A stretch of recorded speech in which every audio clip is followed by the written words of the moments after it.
Ah, amigos del CAIC. Bueno, Kuali Teotlac. Kuali Teotlac, estamos con el grupo de pediatría. Y entonces, hoy en el grupo de pediatría, ¿qué vamos a ver en el grupo de pediatría, estimada Mayra? Hoy nos toca ver ablactación. Ablactación. ¿Y qué es eso de la ablactación, Darnelli? ¿Por qué es tan importante la ablactación en pediatría? Es la introducción de los alimentos ya de la dieta normal a los pequeñitos a partir de los 6 meses. Y es muy importante porque pues esto va a complementar lo que sería su nutrición, ya que la lactancia materna tiene algunos nutrimentos, pero no tiene todos los que necesita la dieta integral. Entonces el pequeñito los va a necesitar para su crecimiento y desarrollo. Entonces son una serie de alimentos nuevos que ya tienen que tener esta característica de ya no ser tan líquidos o ser sólidos como picados finos. Y entonces eso es lo que le tenemos que dar. ¿Y como qué alimentos es lo que se recomienda empezar a dar, estimada Victoria?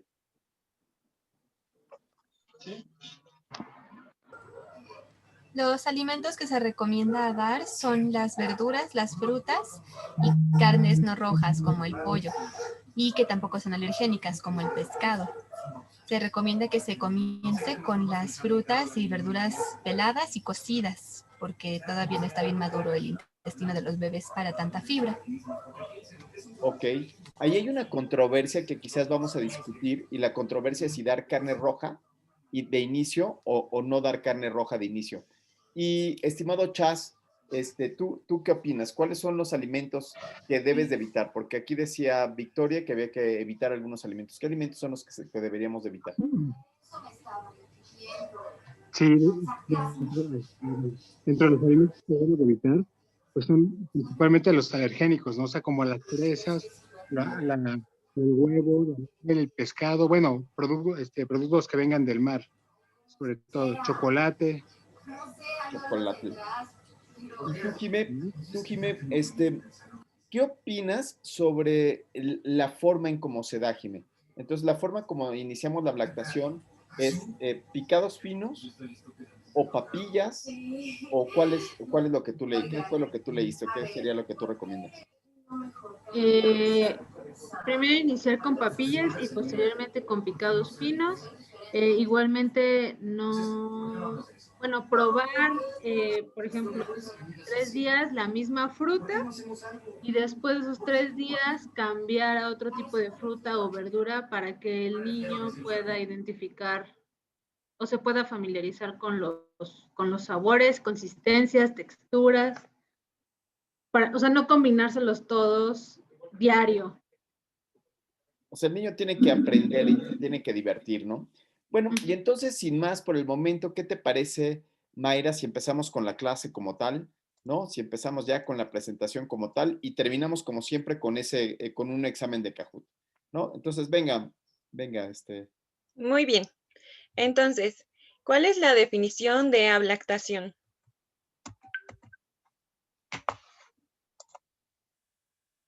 Muy bien, Darnelli, ¿cuál sería tu definición de ablactación? ¿Cuál sería, tu primera pregunta sería, ¿cómo defines ablactación?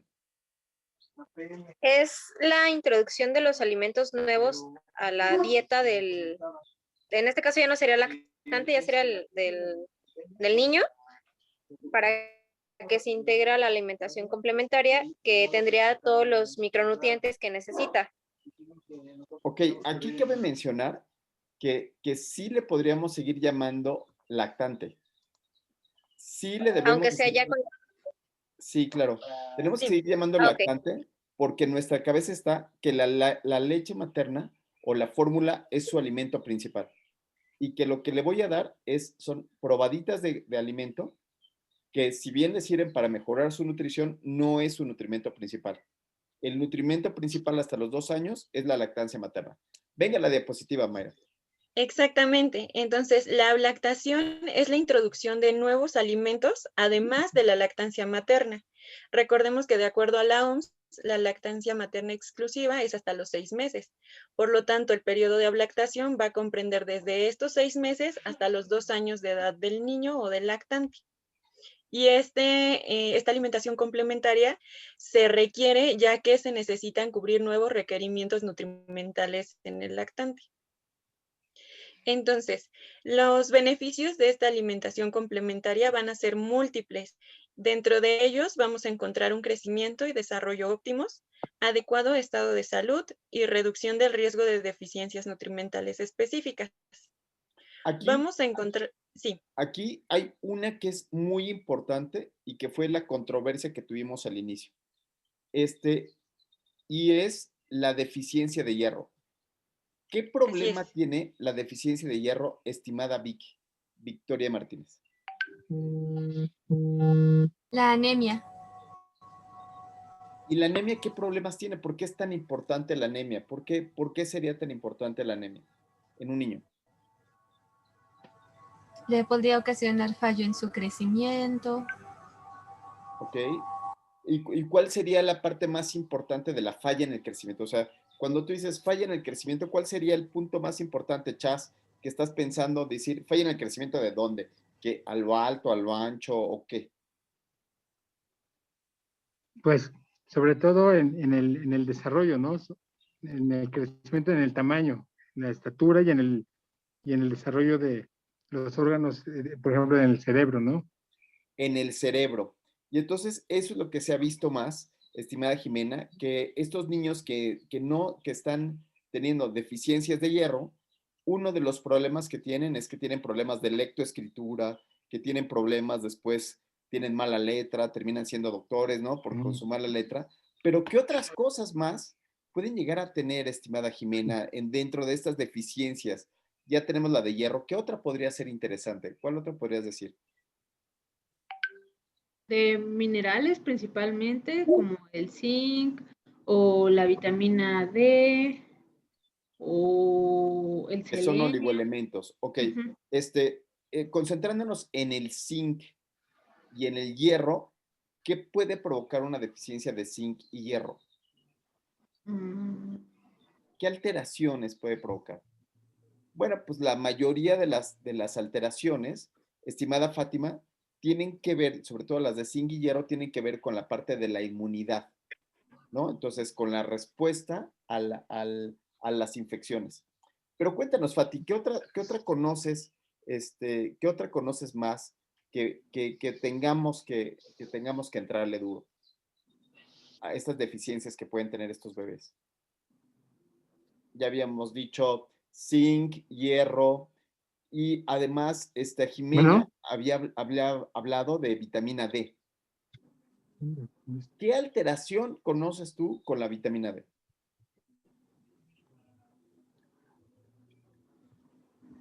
¿En dónde le afecta la vitamina D a los niños, Fátima?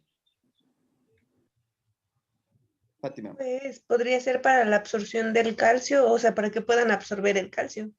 Si no la Exacto. tienen, pues no van a poder. Entonces, como ven, las vitaminas y los minerales tienen sus espacios muy importantes, tanto en el crecimiento del bebé, el crecimiento óseo, el crecimiento cerebral, ¿no? Entonces, sigamos adelante, estimadísima Mayra. Muy bien.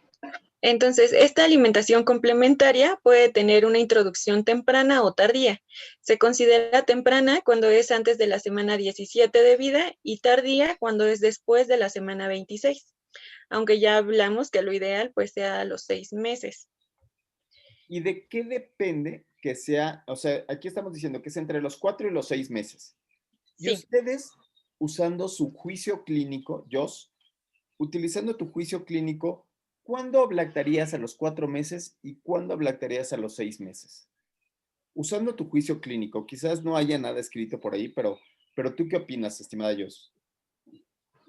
Podríamos lactar a un lactante si, por ejemplo, está recibiendo lactancia materna exclusiva y tiene un adecuado desarrollo, pudiera ser a los 4 meses, o si vemos que, bueno, detectamos si hay alguna deficiencia que se tiene que ya iniciar precisamente estos oligoelementos a través de pues, la lactación. Sí, pero digamos que tú tienes un paciente, estimada Darnelli, tienes un paciente y tendrías que utilizar tu juicio clínico. Y entonces en este juicio clínico tendrías que decidir si le doy a la semana 17 a los 4 meses o le doy hasta los 26, a los 6 meses. ¿Cuál sería o sea, cómo decidirías tú a cuál darle, o cuál darle sí, a cuál darle no? O sea, ¿sí me explico? O sea, Yo, sí, analizando un poquito, yo le adelantaría el proceso de la lactación, probablemente niños que no están teniendo una adecuada amamantación, no sé, mamás trabajadoras que no pueden darle pecho únicamente, sino que están utilizando sustitutos, o mamás con algún problema de ellos mismos que no pueden dar una alimentación adecuada, y pues el niño ya está empezando a presentar datos de desnutrición o problemas digestivos. O sea, en esos casos yo lo iniciaría antes. ok, ¿y tú, Jimé? Ver el crecimiento de cómo ha ido desarrollándose y creciendo el niño, si no existe alguna otra patología que pudiera alterar, como la enfermedad renal en el niño, si hay desnutrición también. Yo hago en la consulta un poco de las dos, Dar. Entonces, por ejemplo, si tengo una mamá que tiene lactancia exclusiva, o sea, pero va junto con pegado. Si tengo una mamá que está dando leche materna de manera exclusiva y el niño está creciendo bien, lo dejo, no lo toco. O sea, que siga su alimentación, que siga, o sea, no lo ablacto. Pero si tengo un niño que ya la mamá ya no le está dando nada, ¿no? O que le está dando menos, entonces ahí decido ablactarlo antes.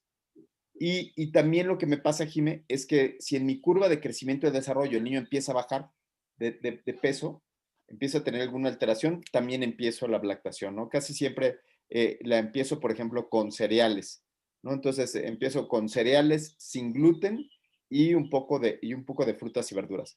Pero seguimos con la presentación, por favor. Sí. Entonces, ¿cuáles son los efectos negativos que puede tener una alimentación complementaria inadecuada?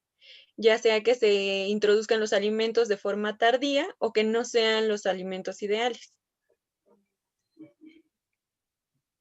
Muy bien. Las implicaciones pueden ser, como ya lo han mencionado previamente, la desaceleración del crecimiento y del desarrollo, deficiencias de micronutrientes y enfermedades. Aquí ponían especial énfasis en diarrea por una mala absorción, menor capacidad de trabajo y de rendimiento intelectual, salud reproductiva y estado en salud en general. Además de que se considera la primer causa de desnutrición durante los primeros años de vida. También se ha visto que está implicada en la programación metabólica temprana para enfermedades crónicas del adulto, además de sobrepeso y obesidad. De tal manera que podemos ver que una ablactación inadecuada puede tener implicaciones tanto a corto como mediano y largo plazo. Qué maravilla, Chas. ¿Has oído eso de la programación metabólica temprana, que es la teoría de Barker? De Alan No, Barker. no, la verdad es que no. ¿No? Jimenita, o Fátima, o Jos, o Vicky. No. Bueno, la programación metabólica temprana lo que quiere decir es que nosotros podemos hacer que algunos genes se activen. Como por ejemplo, la teoría de Alan Barker habla de que si no está bien alimentado el niño en sus primeros años, los genes van a tender a ser ahorradores y van a tender a ser obesos, a tender a la obesidad. Entonces, en lugar de tener metabolismos acelerados, tienen metabolismos más lentos. Entonces, si no ablactamos adecuadamente, si nos perdemos de esta ventana de tiempo, entonces estos niños pueden adquirir obesidad, hipertensión. Sigue siendo una parte de una teoría, pero ya se conoce que sí se puede metilar. Es decir, que la lactancia materna evita la metilación de algunos genes y hace que estos niños puedan tener más tiempo sin presentar obesidad o sin presentar este fenómeno que es como de esponja. El fenómeno de esponja quiere decir que se van a llenar de grasa, por así decirlo, ¿no? Van a absorber muchísimo la grasa, a diferencia de otros niños que no están metilados en este gen de la obesidad. Pero podemos seguir adelante, Mayra, por favor. Muy bien. Entonces, durante el desarrollo y la alimentación complementaria vamos a encontrar diferentes reflejos. Recordemos los 4 principales que van desde el día 1 de vida hasta los 6 meses, que van a ser el reflejo de succión, deglución, extrusión de la lengua y el de búsqueda. Posteriormente, durante los 6 y los 9 meses de edad, se van a añadir otros. Entonces vamos a encontrar en el lactante movimientos de masticación, que abre la boca al momento de que ve o entra en contacto con el alimento, va a mantener el alimento en la boca y posteriormente lo va a deglutir, además de que el lactante va a empezar a explorar nuevas texturas en los alimentos. Durante los 9 a los 12 meses va a aumentar este interés por nuevos alimentos y nuevas texturas, además de que va a ser más independiente para comer, aunque obviamente sigue requiriendo de apoyo. Puede morder y masticar algunos alimentos y va a mejorar la funcionalidad de los músculos de la cavidad oral. Esto es súper importante. Esta diapositiva que nos acaban de presentar es muy importante, porque uno de los requisitos que tienen los niños para empezar a comer es el sostén cefálico. Entonces, claro, uno es el sostén cefálico. ¿El otro cuál decías, Darnelly? Es que en el que yo había leído era que ya no tuvieran como tal el reflejo solamente de succión, sino que ya tuvieran también como la masticación o el agarre. Una de las maneras como yo entiendo a los niños es estos niños que ya se empiezan a llevar todo a la mano. Es decir, ya tienen esta coordinación de mano-boca. O sea, uno, que se sienten bien, o sea, que no se les caiga la cabeza, que puedan tener claro, que tengan un adecuado sostén cefálico, y dos, que ya lo puedan, o sea, que ya se estén llevando todo a la mano.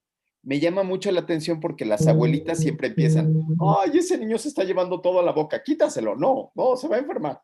Y entonces ese dato en realidad es un dato bueno, porque el dato que está intentando representar es que el niño ya tiene esta capacidad de poder comer. ¿Se entiende? Sí. Ahora, este es algo sumamente importante, estimado Chas. ¿Por qué es tan importante este reflejo y qué consecuencias tiene a la hora de que yo le digo a la mamá? ¿Qué le voy a recomendar a la mamá? ¿Que ella le dé con la cuchara o voy a aprovechar este reflejo? ¿Tú qué opinas? No, pues que debe aprovechar el reflejo, porque eso ayuda, como ya lo mencionó bien, a la coordinación de los movimientos ojo, cuerpo, boca, y pues también eso ayuda al mismo tiempo a que sea capaz el niño de rechazar, ¿no?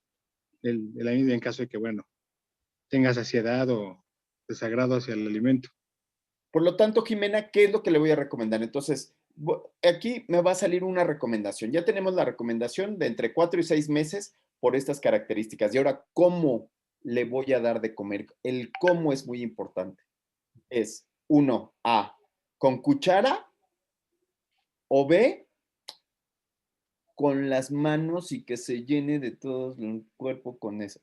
¿Cuál es entonces la respuesta correcta? Con las manos y que se llene todo de alimento. ¿Y eso por qué? ¿Por qué le voy a recomendar eso? Pues es también como una forma de aprendizaje, de que conozca los colores, texturas, sabores, como ya lo había comentado, no cambiarle diario ni en cada comida el alimento, sino que permanezca con el mismo tipo de alimento un par de días. Eso sigue controversial, ¿eh? Porque de repente hay unas escuelas en donde dicen que la alimentación debe ser variada. Entonces, puedes irle variando, aunque también está la otra escuela que dice mantente 2 días para ver si le cae bien el alimento, ¿no? Entonces, son como 2 escuelas que podríamos discutir. Ahora, entonces ya tenemos el punto 1, que sería cuándo, ya sería el punto 2 que nos dijo Jimena de cómo, que es donde el niño solito vaya a tomar los alimentos. Claro que siempre hay una mamá que le da un poquito, ¿no? Siempre tenemos una mamá. Pero, Vicky, Vicky, ahora, ya que supimos el cuándo y el cómo, me faltaría aquí la consistencia. Cuando empezamos la plática hablábamos de papillas, por ahí alguien decía, no, picados finos, otra persona decía, picados no tan finos. ¿Tú qué opinas? ¿Cuál sería en ese extendido, con esa diapositiva que estás viendo aquí delante de ti? Pues al principio podría ser en papillas, en lo que va desarrollando bien estos reflejos y también dependiendo de su dentición que tenga. No le salen los dientes hasta el año 6 meses. ya Entonces, después en picados finos. pero papilla, Vicky, o sea, que se le vaya todos los alimentos, ¿sí? ¿O tú qué piensas, Fátima? Papilla dice Vicky que agarre y se lo tome así como licuado. ¿Tú qué opinas? ¿Papilla o Bueno, picados? lo que yo leí es que los primeros bocados que tú le vas a dar fuera de que sea leche, tienen que ser en papilla. Y después de la papilla, tiene que ser papilla, pero como con grumos. Y después de la papilla con grumos, ya van los picados finos. Pero eso tiene que ser incluso antes del año, para que en el año ya esté como con las piezas como más grandes. Sí, aquí estamos en los 6 meses, Dios. Y entonces esto que están diciendo ellos, tanto Vicky como Fátima, que coinciden las dos colegas, contrasta con algo que se llama baby led wean. Entonces, el baby led wean es una circunstancia de cómo voy a hacer la lactación. Entonces, el baby led wean es darle con trozos más grandes, procurando que el niño agarre como tal los pedacitos y los vaya como chupando, como masticando. Y lo que se intenta evitar es precisamente que tenga que sea demasiado acuoso. Entonces son distintas teorías que entran aquí a colación para que vean que, bueno, pues cada una puede llegar a tener sus pros y sus contras. Mayra, síguele. Muy bien, algunas recomendaciones en cuanto a la lactación es que los primeros alimentos se inicien de forma individual, es decir, que se le brinde un alimento durante 2 a 3 días para ver su adaptación y si genera algún tipo de alergia. También que estos alimentos estén cocidos, sin sal, edulcorantes, saborizantes ni conservadores. También se recomienda la combinación de diferentes grupos de alimentos gradualmente, de tal forma que a los 7 meses el lactante ya cuente con 3 grupos de alimentos. Y la duración en cuanto al consumo del alimento, al principio va a ser de 5 a 15 minutos y esto también va a ir en aumento, de tal forma que posteriormente dure de 20 a 30 minutos. Muy bien, pero bueno, entonces aquí ya tenemos la tercera, ya tenemos los 3 puntos, ¿no? Entonces, ahora cuando hablamos de la combinación de los grupos de alimentos, estimado Chas, cuéntanos qué es esto de qué estamos hablando con la combinación de alimentos. ¿Cuáles grupos de alimentos son los que pensamos combinar con estos niños? Y después Darnelli nos va a decir por qué combinarlos. Primero, empezamos primero se recomienda que a los 6 meses empezamos con un tipo de carne, cereales, ¿no? También, carnes, cereales. Entonces, la primera cuestión son las proteínas. El primer grupo de alimento que vamos a iniciar son las proteínas. Y las proteínas son 2. Son la res y el pollo. La res, porque a los 6 meses se hay una depresión de hierro. Y entonces, como hay una depresión tan grande de hierro, yo tengo que suplementarle res como tal. Pero, ¿cómo le darías la res, Darnelli? ¡Ay, qué difícil! Esto sería como por recomendación, porque lo que yo leí decía nada más como la introducción y que todo se lo diera en papillas o picado fino, pero por recomendación que me había dado una pediatra en una ocasión, me dijo que se podía tomar un poquito de agua, hacerlo como si fuera desmenuzado por la licuadora, muy, muy, muy finito, y dárselo como si fueran probaditas junto con la verdura, no dárselo solitos. Igual, sin sal, sin ningún tipo de grasa, sin ningún tipo de condimento, sin ningún tipo de aderezo, así tal cual como es la carne nada más cocida con agua. Ok, por ejemplo, otra opción es la carne molida. La carne molida es otra muy buena opción para darle a los bebés, como si fuera hamburguesa, pedacitos así como hamburguesa que se deshacen en la boca. Yo a mi hijo le di arrachera, por ejemplo, que también la arrachera lo que haces es que la desmenuzas completamente igual que el pollo, ¿no? Y entonces aquí seguimos con la controversia, Jimé. Mira, Mayra, Chas y Darnelli coinciden que sin sal. Estoy de acuerdo con los edulcorantes, y que obviamente los saborizantes, pues nunca en la vida, pero ¿por qué no la sal? O sea, edulcorantes, pues sí, no manches, pues cómo, o sea, no le voy a dar chetos, ni saborizantes, ni Dios lo mande, porque quiero hacer que el niño se acostumbre. Conservadores, bueno, pues conservadores, todo tiene conservadores, ahí sí ya no sé cómo quitárselos, porque casi todo tiene. Pero la sal, estimada Jimé, ¿por qué no darle sal?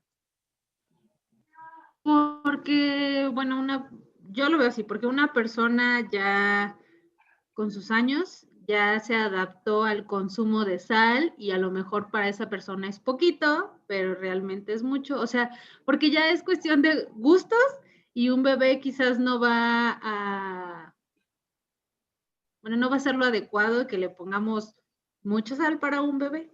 O sea, ya eso es... Fátima, Fátima está así que se muerde los dedos y dice, a ver, ¿qué nos va a decir Fátima? Yo cuando tomé el curso de calma, de lactancia materna, cuando llegamos al punto de ablactación, decían, y ahora tengo esa como controversia, porque ahora dicen que primero se empieza con carnes y sin sal. Y cuando tomé el curso, primero decían que era verdura, después frutas y al final carnes. Después de las carnes ya venían los cereales, huevo y cosas así. Y lo que nos comentaron ahí era que no le podíamos poner azúcar, por ejemplo, a la fruta si se la dábamos hervida, o sal a la verdura o al pollo o a la carne que le diéramos, porque al momento de que, más bien el pequeño se iba a acostumbrar al sabor, no era porque no lo necesiten, porque no necesiten sal o porque no necesiten el azúcar, sino que él se va a acostumbrar a ese sabor y cuando tú le quieras dar el alimento sin la sal, no se la va a comer porque le va a saber feo. Por eso Ay, se lo mira, dicen. Vicky está que quiere participar también, porque Natural. entonces tenemos, sí le puedo dar sal, porque sí la necesita, porque pues, la sal es importante, pero no se la quiero dar según calma, porque no quiero modificarle los alimentos. Sin embargo, la dieta debe de ser social. ¿Qué significa eso de que debe ser social? Y Vicky quiere participar diciendo si le da o no le da sal. Yo había leído lo que habían comentado las compañeras de que no se debe de añadir ni sal ni azúcar extra al alimento que se le esté otorgando, aunque en sí no vi el por qué. Jos, ¿sal o no sal? Jos, Sí. ¿le Sí. pondrías tantita sal o no le pondrías tantita sal a las comidas? O sea, el azúcar me queda clarísimo. El azúcar me queda claro que tiene unos componentes muy terribles sobre las papilas gustativas. Pero la sal, En un inicio, en la carne, no. no. Ok. Bueno, ¿por Doctor, qué pero no? es porque, ¿Por qué no, Jos? para que no modifique los sabores naturales, ¿no? De los alimentos. Ok. Para que no modifique los sabores naturales de los alimentos. Ok. Bueno, entonces, estas son lo que van a ser su juicio clínico. Mi juicio clínico tiene que ver con este artículo que está aquí de Romero Valverde. Y entonces en este artículo dice que los niños tienen que intentar llegar a la dieta familiar. Nuestro objetivo es que este niño se adapte a vivir con esta familia, a vivir en esta casa de mexicanos, y que lo que uno hace es que hereda los sabores, hereda el gusto por la comida, ¿no? Entonces, que un poquito de sal puede ayudar a que los niños puedan acoplarse un poco mejor a la dieta familiar y evitar que sean algo que le llaman los gringos picky eaters. Picky eater es un niño que es selectivo, es un niño que no se acostumbra a los sabores. Entonces, aquí tenemos unos pros y contras. O sea, los pros sería, no, queremos este niño súper natural, ¿no? Queremos este niño súper vegano, súper natural. O versus queremos a un niño que se pueda acostumbrar a la dieta familiar, que no le agreguemos cosas que le hagan daño, como por ejemplo el azúcar. Pero que la sal, ya vimos que la sal se la pueden comer sin ningún problema. O sea, tampoco le vamos a dar algo muy salado, sino que intentamos darle algo que llegue al justo medio. Y entonces con esto ustedes saquen sus propias conclusiones y tomen sus decisiones. Seguimos. Bueno, eran 3 grupos de alimento, perdóname, 3 grupos de alimento. Ya tenemos las proteínas. Darnelli, ¿cuál sería el otro grupo de alimentos que le podemos dar? Los cereales. ¿Cuáles cereales? ¿Con cuáles se inician? Pues es que maneja cereales sin gluten, porque ese se supone que se tiene que iniciar hasta después de los 12 meses o hasta más allá de los 12 meses. Arroz. Bien. Los cereales sin gluten sí están recomendados en los niños de 6 meses. Los cereales sin gluten son 2. ¿Cuál y cuál, Jos? ¿Cuáles son los 2 cereales que sí están recomendados para niños de 6 meses? Arroz. Arroz, no tiene gluten, muy bien. Muy bien, y Ujú. entonces el arroz se A lo ver. puedo dar, por ejemplo, en caldito de pollo, Ujú. ¿no? El arroz se lo puedo dar muy sobrecocido y se lo puedo hacer papilloso, ¿no? Y dárselo con la cuchara, muy bien. Jimena, ¿cuál sería el otro alimento sin gluten? El otro cereal sin gluten, perdón. Me hice mala pregunta. Maíz. El La avena. maíz. Ajá. El maíz, muy bien. ¿Y La cómo se lo tortilla. daríamos, Jos? En tortilla, lo moje con su caldito. Es una maravilla porque a los niños se les da así como en taquito, o se les hace taquito en la tortilla, y entonces ellos mismos lo pueden ir chupando. Ajá, lo van chupando y y se lo van comiendo. Otra forma como se lo podemos dar es, por ejemplo, machacado, ¿no? Y entonces aquí se le puede dar uno machacado, se le puede dar así como dice Jos, yo en la consulta digo que se llama sopa de perro, sopita de perro, ¿no? O sea, sopita de perro quiere decir que es Suspiro. ajá, desmenuzado en el caldito de pollo, y entonces ahí puedo darle junto con su. Ok, muy bien, Fátima. Entonces ya tenemos dos grupos de alimentos, las proteínas y los cereales. Los cereales son muy importantes porque requieren energía. ¿Y cuál sería el otro grupo de alimentos que tenemos que combinar? Que son los tres grupos de alimentos. ¿Cuál sería el otro grupo de alimentos? Frutas y verduras. Claro, frutas y verduras. Y entonces, ¿qué verduras sí le puedo dar y qué verduras no le puedo dar? Fati. Bueno, lo que yo sabía es lo que se le puede dar primero la verdura que contiene como mucha agua y tiene que ser hervida.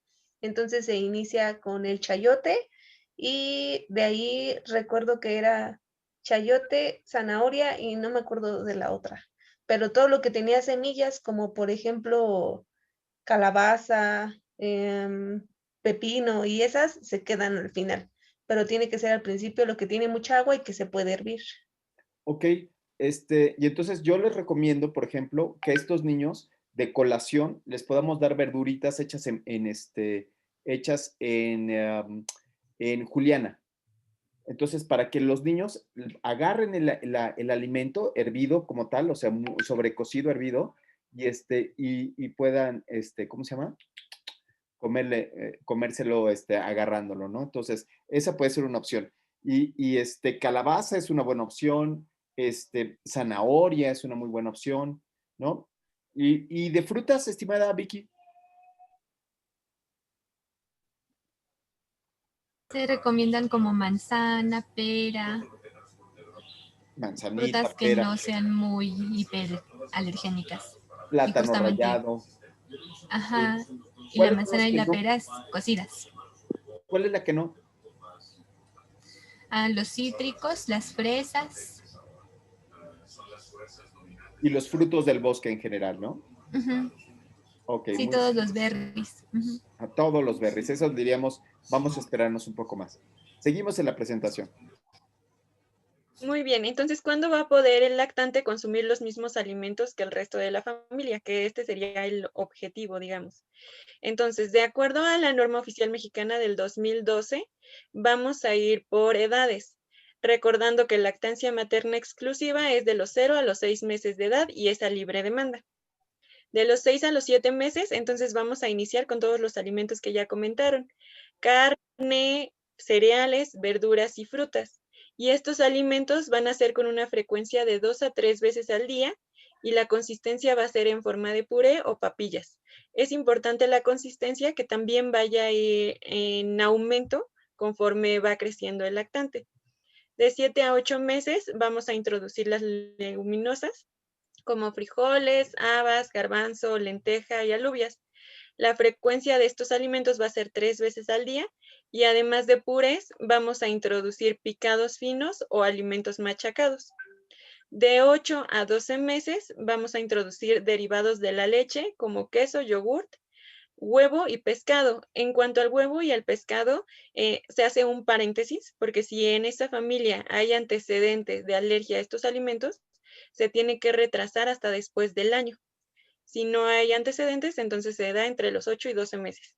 La frecuencia es de 3 a 4 veces al día y además de los picados finos, podemos introducir trocitos pequeños. Y después del año, entonces introducimos frutas cítricas y leche entera. Y el niño o la niña ya se puede empezar a incorporar a la dieta familiar. La frecuencia de estos alimentos va a ser de 4 a 5 veces al día y se prefiere que ya sean trocitos pequeños. Ok, entonces aquí, punto número 1, lo más importante es que sepamos que estos son lactantes, ¿no? Sí. Entonces, que su alimentación principal es la leche materna. Ese es un punto muy importante. Punto número 2, vean ustedes cómo vamos cambiando, vamos introduciendo alimentos y que la alimentación tiene que ser variada. O sea, no tenemos que dejar que el niño nada más se acostumbre a una sola cosa, sino que además de todo le vamos cambiando. Entonces, vean ustedes cómo de 6 a 7 meses ya se recomienda ternera, pollo, res, ¿no? Incluso carne de cerdo que está tan estigmatizada. Pero vean cómo a los 7 meses, a los 8 meses, ya le podemos dar huevo. Esto es bien importante porque cuando yo era chiquito, cuando yo era pediatra muy chiquito, el huevo era estigmatizado completamente. Era, ay, es alérgico, ay, no le den huevo, no, por favor, ¿no? Y entonces peleábamos con las abuelitas porque las abuelitas decían, ay, pero es que el huevo tiene vitamina D, tiene muchas proteínas, tiene no sé qué, no sé cuánto. Recientemente, con la introducción de la vacuna de influenza es a base de huevo. Entonces, como es a base de huevo, ahí prácticamente lo que necesitábamos es que ya se empezara en algunos países a dar huevo tempranamente. Ahí fue donde se descubrió que el huevo no es tan alergénico, ¿no? Entonces, ya no es tan alergénico como tal, y entonces, vean ustedes cómo cambió muchísimo. Igual, ¿cómo se llama? El pescado, ¿eh? Y entonces el pescado, debido a que tiene un montón de ácido docohexanoico y tiene un montón de ácidos araquidónicos que también son importantes en el crecimiento del cerebro, también se recomienda iniciarlos tempranamente. Aquí ponen a los 8 meses, pero hay otras guías en donde se empiezan a hacer desde los 7 meses, en donde lo que intentamos hacer es que crezca el cerebro del bebé, ¿no? Entonces, vean ustedes cómo lo único que termina excluyéndose son lo que habíamos dicho que son los berries, los mariscos, y eso se deja hasta la miel, ¿cómo se llama? El chocolate, y todo eso se deja hasta el año 6 meses, ¿no? Entonces, esta es una gran diapositiva la que nos puso aquí la estimada Mayra. Seguimos, Mayra, por favor. Sí, en cuanto a la tortilla que comentaban, se recomienda que se inicie desde los 6 meses, porque una pieza de tortilla le va a aportar el 10% del zinc que necesita durante su dieta. Entonces, como lo habían dicho, que la agarre con su mano o remojada, pero desde los 6 meses. Fíjense que aquí, además, o sea, yo ya saben que a mí me encanta el náhuatl. Esta vez no hemos tenido postre de náhuatl, pero espero que lo retomemos. Pero entonces, la tortilla aquí en México no se dice tortilla, se dice tlaxcal, ¿no? El nombre de la náhuatl de la tortilla es tlaxcal. Pero, ¿por qué es tan importante los tlaxcales hechos con nixtamal? No el de minza, sino la tortilla hecha con nixtamal. Estimadísima Vicky Martínez. Ya dijimos que aporta zinc, pero ¿qué otra cosa aporta un tlaxcal hecho con nixtamal? Carbohidratos. ¿Eh? Carbohidratos. El maíz, sí, ok, sí. Pero eso cualquier tortilla y cualquier cornflakes te lo aporta. Chas. Darnelli. Calcio, ¿no? Calcio, ¿no? Calcio. ¿Y por qué es tan importante el calcio en esta edad? Para los huesos. Porque ayuda a su desarrollo óseo. Exactamente. Entonces, lo que le vamos a pedir a las mamás es que nosotros le estemos mandando a estos niños tortillas y de preferencia que sean tlaxcales hechos por manos con maíz nixtamalizado, y entonces eso va a provocar que coman estos niños más sano y vamos a provocar que la industria de la tortilla regrese a donde tiene que ser, ¿no? Que es con nuestra gente. Muy bien, seguimos, Mayra. Ahora, ¿cómo vamos a decidir qué porciones o qué tamaño darle a ese lactante? Esto está relacionado con la capacidad gástrica que tiene, que una fórmula que podemos emplear es 30 gramos por kilogramo de peso. Sin embargo, explicarle esto a una mamá o a un papá, pues va a ser muy complejo. Es más fácil decirle en medidas. Entonces, un lactante de 6 a 8 meses, su capacidad gástrica en promedio es de 249 gramos. Por lo tanto, se le puede dar un cuarto o hasta media taza de alimento sólido. Y este sólido se va a complementar con líquido o con leche materna de 130 a 180 mililitros. Para un lactante de 9 a 11 meses, al aumentar su capacidad gástrica a 285 gramos, se le puede dar media taza completa de sólido, acompañado de 160 mililitros de leche o de líquido.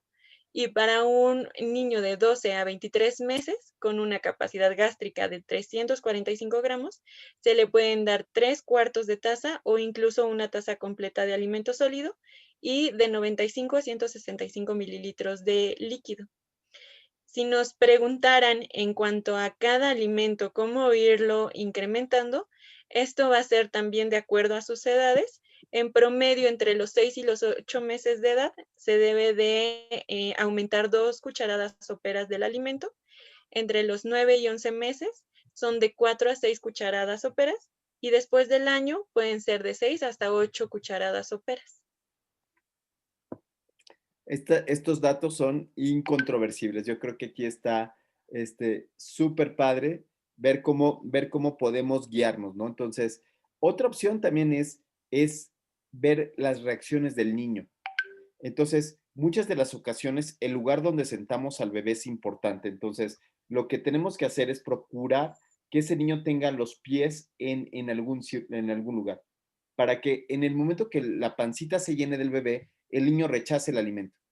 Y entonces, una manera de rechazar el alimento es hacerse para atrás, ¿no? Es moverse. Entonces, que también la mamá esté muy consciente de que estos niños van a tener distintas reacciones y capacidades para poder dar de comer a los bebés, ¿no? Seguimos, Mayra. Algunas recomendaciones de la OMS y de la OPS en cuanto a la lactancia materna que se debe de continuar va a ir relacionada con la ablactación. En un bebé que está ingiriendo diariamente alimentos de origen animal, debe de consumir de 200 a 400 mililitros de leche al día. Por el contrario, un bebé que no está ingiriendo alimentos de origen animal, tenemos que compensarlo con la leche, entonces van a ser de 300 a 500 mililitros al día. También nos recomiendan en cuanto a la cantidad de agua simple en los niños sin lactancia materna, dependiendo del clima. En climas templados va a ser de 400 a 600 mililitros al día y en climas cálidos va a requerir una mayor cantidad, siendo de 800 a 1200 mililitros por día. ¿Qué En les cuanto parece? a... Sí. Perdón, termina, discúlpame. En cuanto a la densidad energética de los alimentos, también va a depender de la lactancia materna que tenga el niño. Si tiene un apetito bajo y tiene poca lactancia materna, entonces vamos a compensar su cantidad energética con papillas con elevada densidad energética. Por el contrario, un niño que tiene gran apetito o que su lactancia materna es adecuada, igualmente lo vamos a equilibrar con papillas que tengan baja o alta densidad energética. Y en los 3 esquemas que se muestran, es dependiendo de la edad del lactante, la cantidad de energía que van a aportar tanto los sólidos como la leche. Entonces, dentro de los 6 a los 8 meses, la mayor cantidad de energía se va a adquirir a través de la leche materna. Va a ser más del 60%.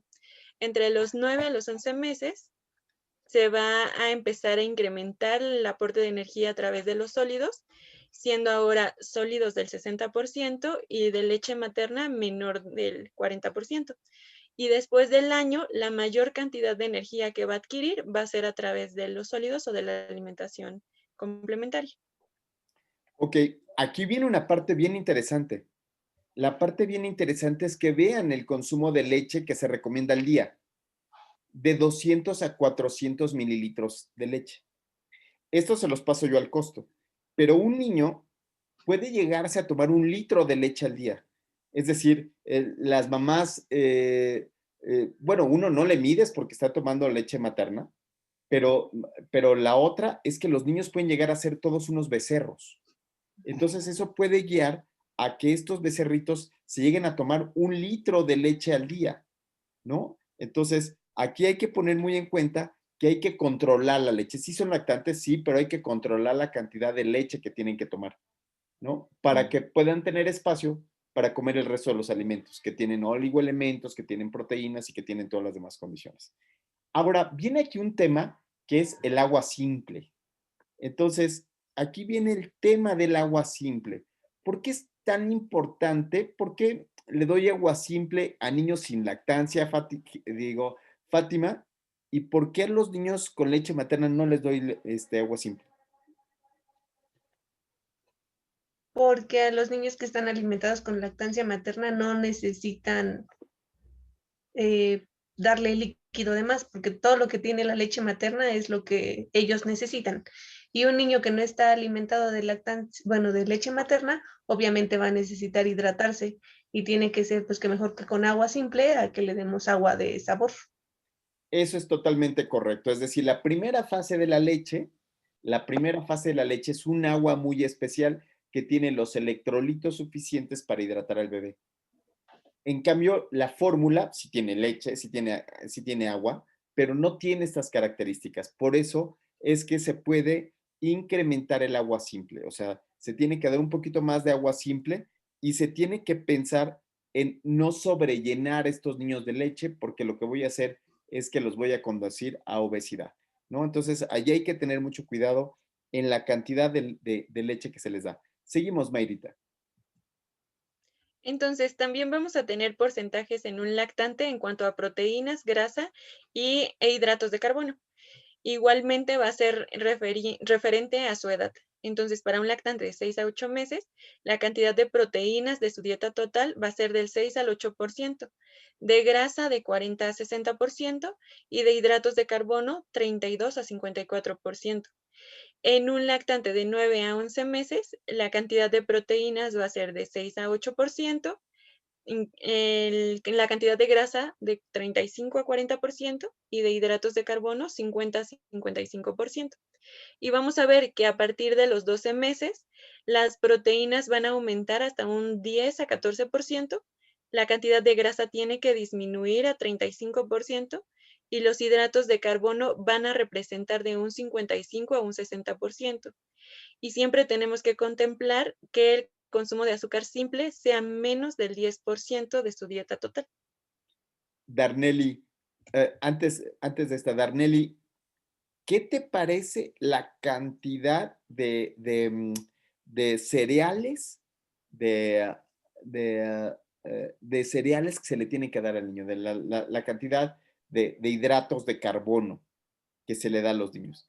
Esto te lo digo porque quizás como venimos de ver a pacientes adultos, si a algún paciente adulto yo le recetara una dieta de 60% de hidratos de carbono, se pondría así.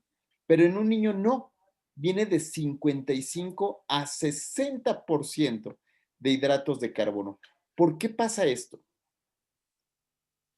Es igual por los mismos requerimientos de nutrientes o de micronutrientes que necesita, porque él está en desarrollo, o sea, está en un momento de crecimiento rápido en el cual el organismo va a necesitar en las diferentes partes del cuerpo, parte de ellos para crecer. Entonces, aquí con ellos, la acumulación, por ejemplo, de hidratos de carbono para grasa en el cuerpo no va a ser la misma que en la retención de un adulto. El metabolismo de los hidratos de carbono es diferente, es más rápido. Ok, muy bien. Entonces, Vicky Martínez, entonces, bueno, uno es el crecimiento, pero ¿qué otra razón hay por qué darle tantos hidrocarburos? Tantos hidratos de carbono.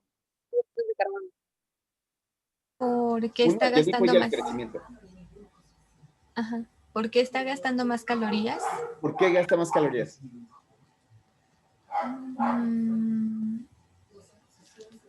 Chas, ¿cómo están los niños todo el tiempo? Son niños que están aprendiendo a caminar, son niños que están... ¿Cómo? O sea, en desarrollo. En desarrollo, no. Jime. Hiperactivos, todo el tiempo están en Claro, movimiento, en actividad.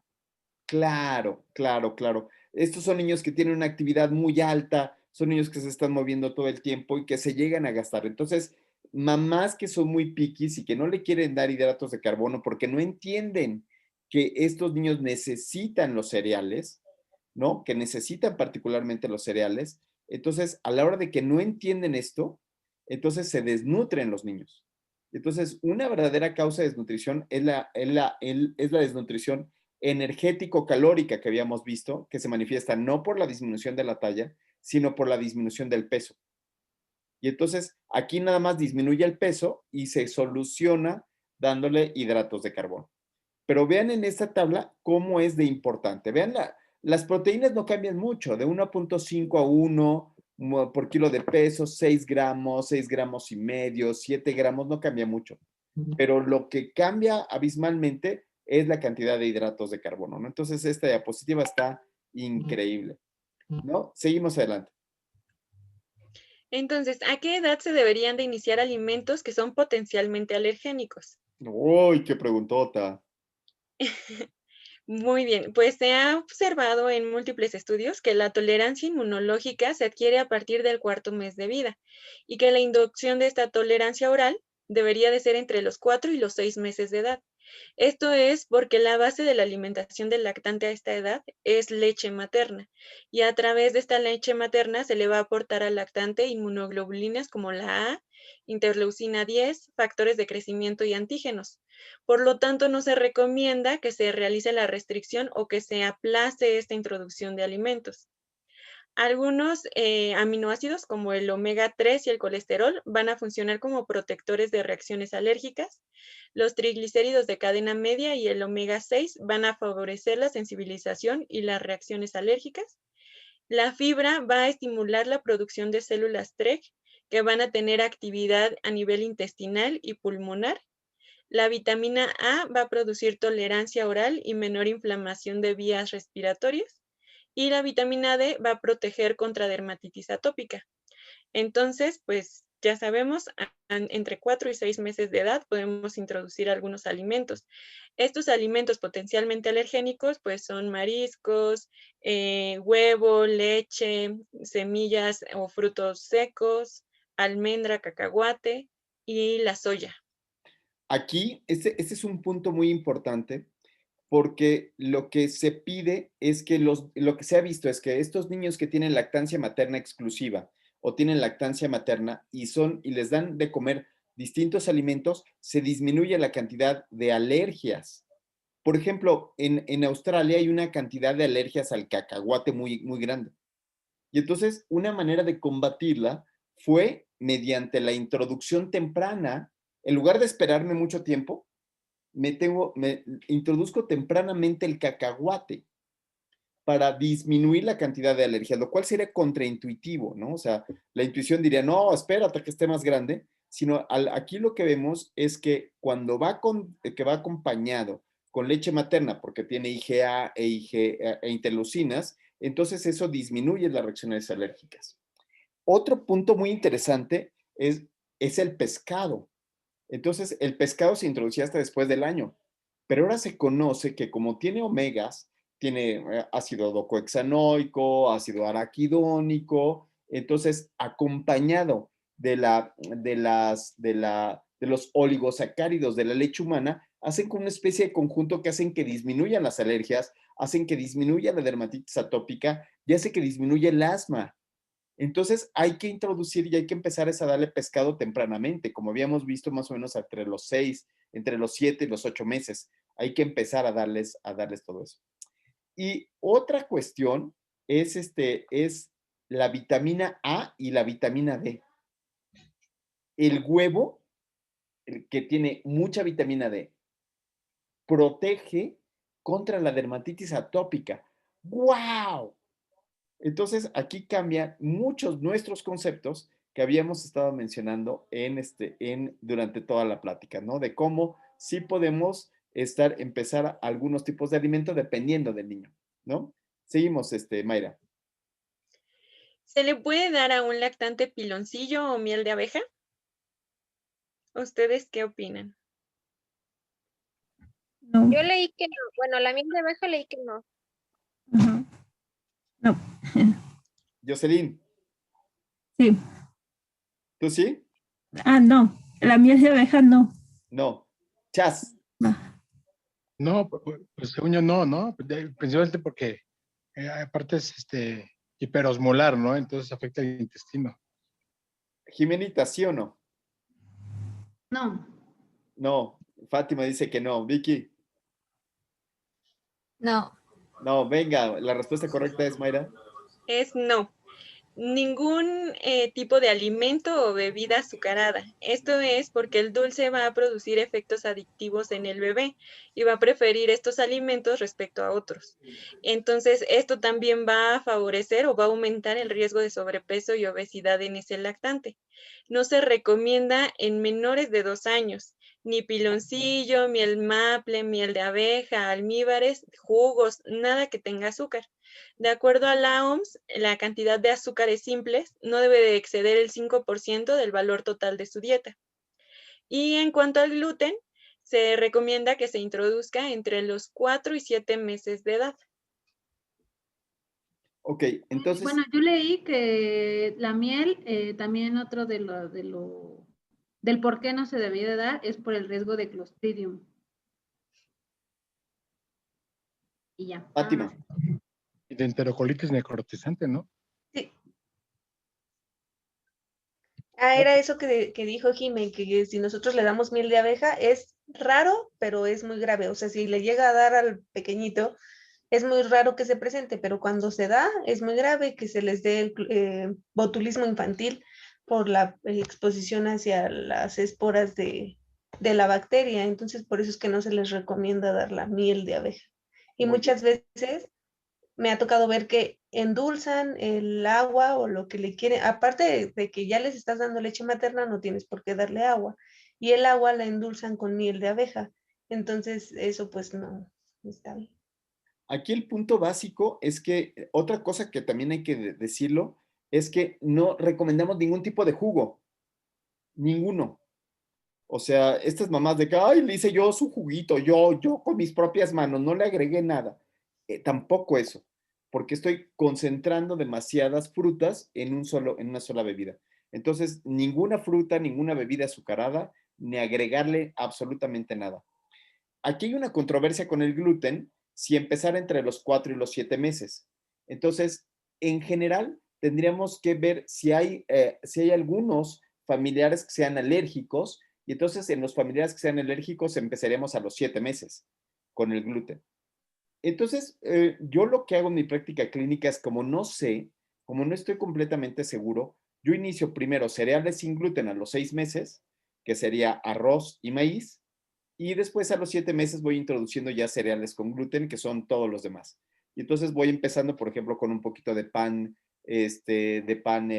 digamos que bolillo, o voy empezando con algunas pastas, sopita de pasta, como para que vayan empezando ya a entrarle al gluten, y termino con amaranto, que es un gran cereal, o con algunos otros cereales con gluten, como por ejemplo podría ser la quinoa, ¿no?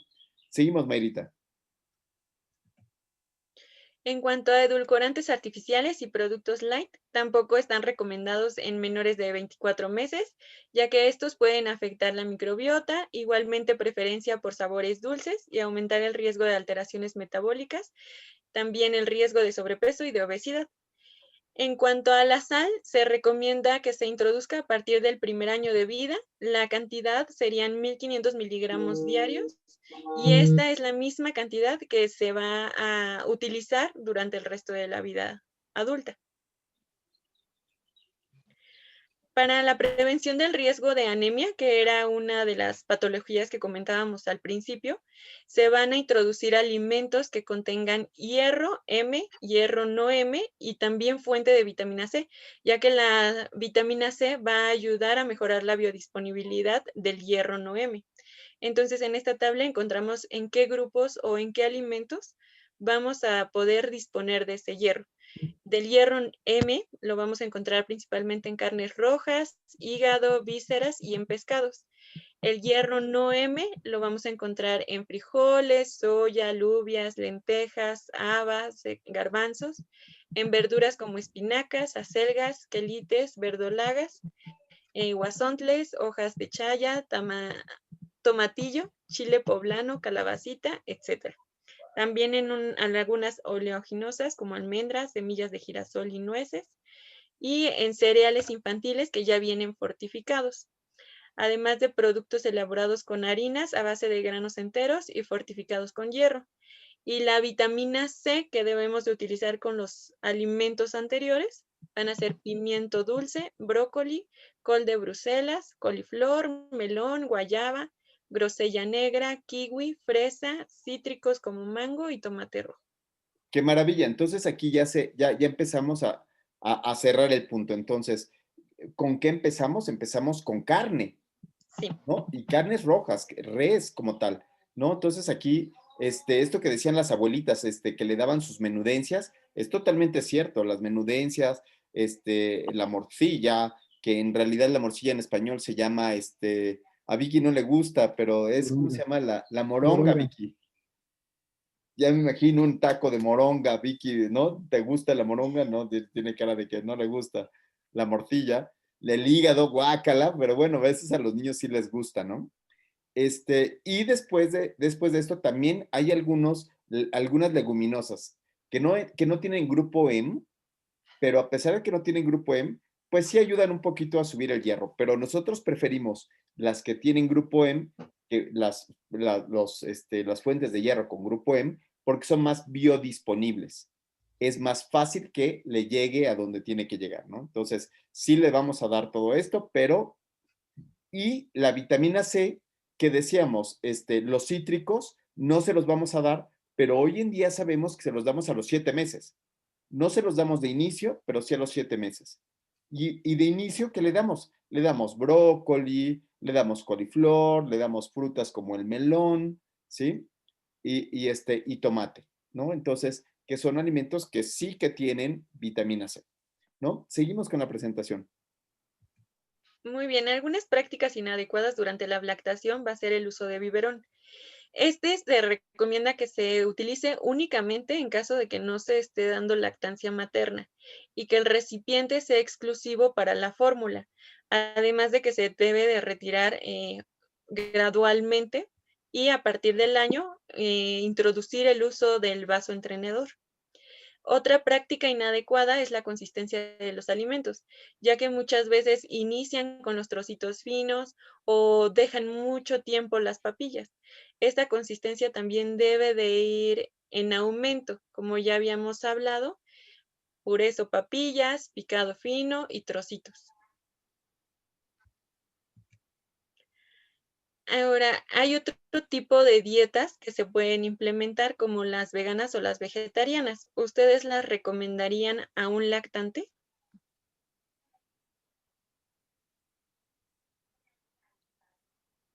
¿Por qué no dar?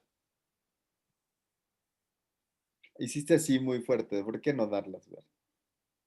No estoy segura. Lo que pasa es que hay una dieta vegana que literal sí es 100% solamente como leguminosas y no como otra cosa más que algunos vegetales, no producto animal y solamente leguminosas. Y hay otra dieta vegana que sí permite algunos otros tipos de alimentos que no sean de origen Los ovolácteos. Ajá. Exactamente. Entonces, si fuera esa, o sea, la que no es 100% vegana, pues yo no tendría tanto inconveniente, siempre y cuando pues le den como que el aporte nutrimental adecuado. Pero si es la que es 100% vegana, yo no estaría muy de acuerdo. La razón de por qué no dar dieta vegana nos la va a decir ahorita Mayra. Mayra, ¿por qué no? ¿Usted recomendaría? Muy bien.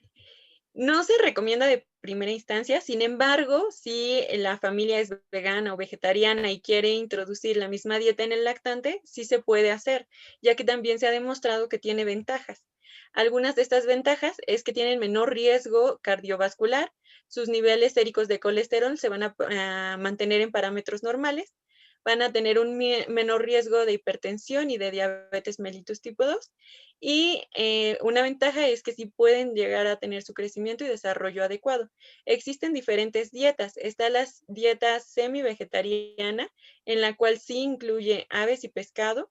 La dieta lacto-ovo-vegetariana, en la cual se incluyen lácteos y huevo.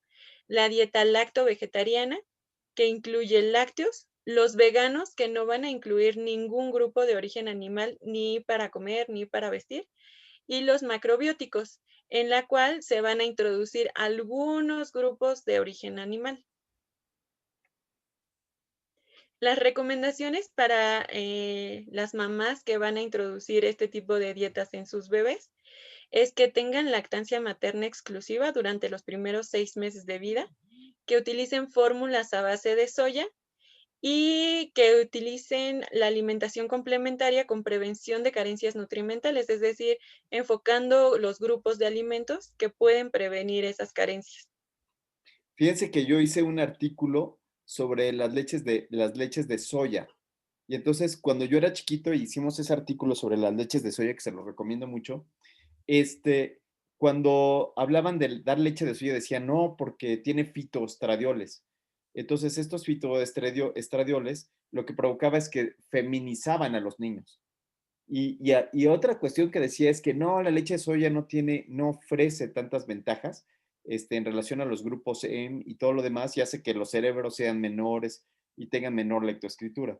Y entonces en ese artículo redactamos cómo llegamos a darle seguimiento a los niños durante mucho tiempo, hasta los 5 años de vida, y no había diferencias en el crecimiento y desarrollo de unos y otros, y no se feminizaban ni nada por el estilo. Entonces, bueno, le recomiendo mucho ese artículo de soya.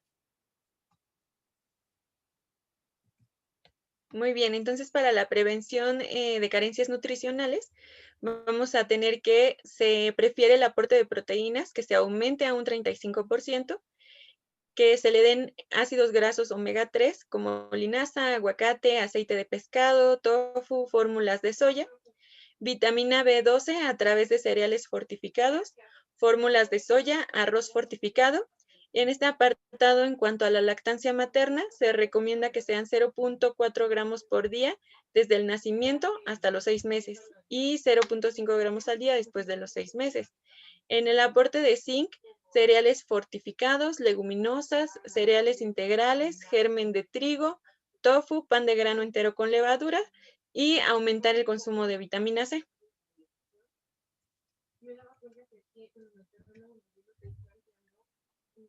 Y muy bien, llegamos al momento cuchicuchi, que es el momento del examen, ¿no? ¿Hiciste cosas en este Kahoot, Mayra? Sí. ¿Sí? ¿Siguen viendo mi pantalla? Sí, no, ya la quitaste. Ok, les mando entonces el código. Ok, primero abran el Kahoot, ¿verdad? Ah, no, el Kahoot se hace en línea, ¿verdad? Sí. O sea, me meto al Kahoot en línea, ¿verdad? Les mando el código y el link. Va.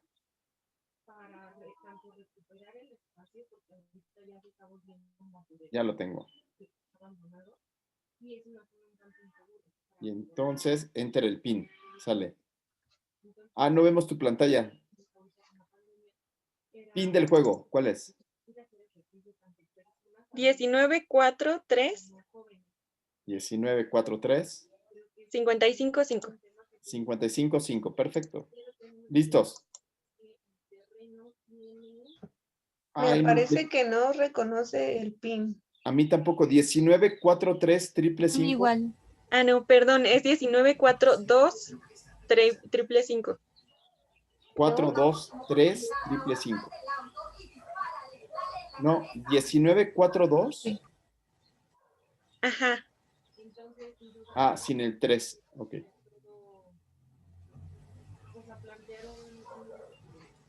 Listo. No, espérame. Algo pasa aquí.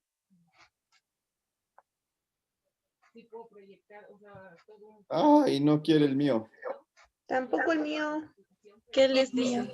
Dice que no hay conexión o algo así. Sí, Ajá. Intentando reconectar. Conexión perdida.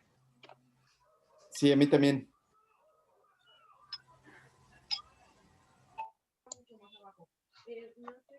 No quiere. Ah,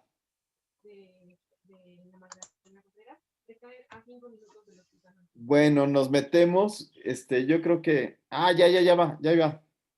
¿Sí quiso? Ahí va. El mío se quedó pasmado. O sea, como que está conectando, pero no conecta. El mío dice conectando con Kahoot.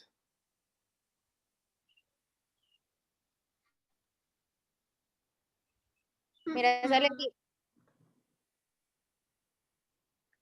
Pero otra vez, Y de ahí no se mueve. otra vez es 19. 1942 555. 42 555. Bueno, ok, pues nos metemos en la casa y después nos mandamos correo por la, a ver quién ganó, ¿no? Porque ahora lo que quiero es ponernos de acuerdo para la clase que entra. ¿Cuál es la clase que entra? Iras. IRAS, infecciones de vías respiratorias altas. Entonces, Fati, vamos a intentar hacerlo de 1 hora, digo de 45 minutos. Entonces, busca las cosas más destacadas y me encantó la clase como fue la de Mayra con preguntas, ¿no? Para que podamos seguir jugando a lo mismo, ¿no? Haciendo las preguntas y terminándolas. Y contestamos el Kahoot y es un Kahoot igual que ¿no? A ver si a la próxima nos sale. Sí. ¿Sale? Bueno, vamos a ver si ahorita que apaguemos todo ya logramos conectarnos. Entonces, nos vemos en el chat a ver cómo nos fue a todos. ¿Sale? A ver quién gana. Muchas gracias y nos vemos para la próxima ocasión.